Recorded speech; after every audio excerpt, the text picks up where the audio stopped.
vary the depth depending on the crop. If I'm on melons, it may be 9 inches. I'll build the bed up a little bit. And when I put the plastic down. But when I go in here on beans, this was in melons, you can still see the old plastic. I'll just knock the beds flat. I have a big old bed shaper that'll just knock the beds flat and then I plant it. Okay, Scotty. Yeah. I'd like to have you tell me exactly what. Just try it. You try it. First of all, I'd like to have you. I'd like to do a little record here. Okay. I want you to tell me the process of the putting in the. Over here to the side. There you go. Yeah. Listen, you're on TV, bro. Okay. We're taking you up a level. Oh, okay. Now, okay. I would like to have you start talking about the seeding and the date and when we did this, got this in, and what stage it's in today. Okay. We started planting the second week in December this year with the garbanzo beans, primarily the UC27. This is our Frontier seed foundation increase. This particular 8-acre plot. This was planted, right after Christmas. It's been irrigated up with about 3 inches of water, and we put the gold down post plant, and we're getting emergence, as you can see just now. It's just starting to come out of the ground. We've had above normal temperatures for the month of December, and so the beans are coming up at a very rapid rate. One of the problems that we have out here is that normally it'll take a month to get these garbs out of the ground because we're planting during the coldest time of the year. And that's one of the reasons we got into the AgriGrow and the Foliar blend seed treatment, is because we would get too much disease. We'd lose about 30% of our stand because of disease on a cold year. And so with that seed treatment that we're working with and that Phil's working with, it protects the seed. That's one of the big things. And then you definitely get an increase in vigor as well. So it gives you kind of a dual purpose is what we get out of it.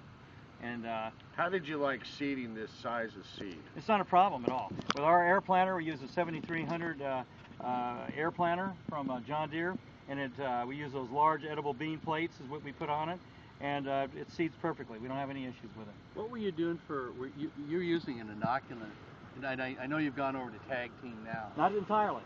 What I do is I use a split treatment on these farms. In other words, I did tests last year. Okay. But what I did is I tried the Tag Team by itself, and then I went in and did a split treatment where I actually cut the rate of the soil implant in half, and then put that out with my boxes in the back along with the Tag Team. What are you using? What are you using for inoculant? Soil implant. That's the name of it? It's called, yeah. And it's made, Is it a peat base? It's like a peat base. It's a fine peat base. So you're putting it in the seed box and then kind of stirring it around? No. What we have chemical boxes in the back. Yeah. And so they are used for temic or Is thymet this a or whatever. It's kind of a granular. Yeah. It's not a peat moss. Yeah. And see, and I don't like putting things in the box. Yeah. Especially with an air planter. I'm with you. You see what I mean? I'd much rather put it in the back. Yep. And so what we used to use 10 pounds of that product, the soil implant. That was our program. Yep. And now we're down to like 4 pounds along with the Tag Team. And I did tests with that last year, and what I found was that where I used just the Tag Team by itself, I was getting about 2,700 pounds. Where I went in and did the combo treatment, the beans had, were much stronger at the end. They didn't run out of gas, and I ended up with over 3,000 pounds. And so for our desert situation, we like going in but we're going for a higher yield. I mean, we're not satisfied. If we get 2,000 pounds, we've had a massive failure. We need to, for me to make money in these beans, I need to be 2,700 to 3,000 pounds. That's the key. Then I can make money with this crop. If I don't make that yield, I'm very disappointed. And the foliar blend combination with the seed treatment program is working for you. Yeah, I mean, as I say, we've been using this technology for a long time, and I love it on the beans. Because one of my biggest problems, I'll plant 6 seeds per foot is what I do along the row. That's what we shoot for as far as the population. And in the old days, before I was putting on a seed treatment, we were losing up to 30% of that seed. We'd get a rot. We'd get a soft rot, and you'd feel the seeds, and they felt kind of like bubble gum. They'd get that soft texture to them. I call it dry rot, is what we'd get. And what we found when we started experimenting with the seed treatment, everything was coming. And we noticed the same thing when we did organic melon seed, the same thing.